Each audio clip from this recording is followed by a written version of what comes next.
Mga kaibigan, magandang umaga sa inyong lahat. Nandito tayo sa cattle farm dito sa Laguitas, Malaybalay. Ipapakita namin sa inyong lahat ang cattle breed na pwede natin alagaan dito sa uri ng klima ng Bukidnon. So dito, makikita natin sa kanan ang mga Brahman breed na selected as future breeder. So ito yung mga klaseng breed na paramihin natin sa farm. Kasama ko dito ang ating farm manager si Brian.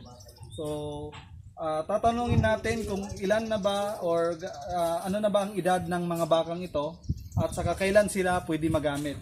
So Bri, ang mga selected na Brahman breed na by the way mga heifers to, di ba? Mga babae.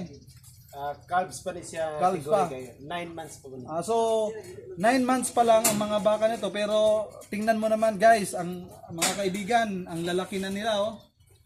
Kita natin ang quality. At ano ba ang Brahman Bri kung ikukuan mo?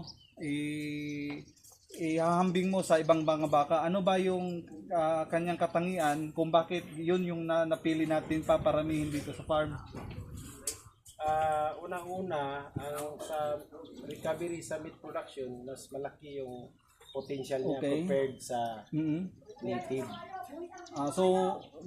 Sa meat production ang pag-uusapan, malaki, mga ilang kilo ba ang tinitimbang kung nasa mature age na ang ating mga Brahman? Sa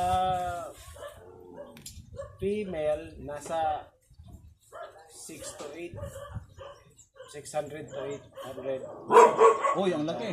Yung mga matured bulls, umaabot pa nga ng 1,000 kilos yung So mga kaibigan, biruin nyo, no? in proper feeding. Oo, ang mga Brahman breed, kung nasa tamang edad na siya, mga 3 years, di ba? Mga 3 years, kung hindi ako nagkakamali, ito 4 years. I mean, ang sa mga bulls yun nga, Okay.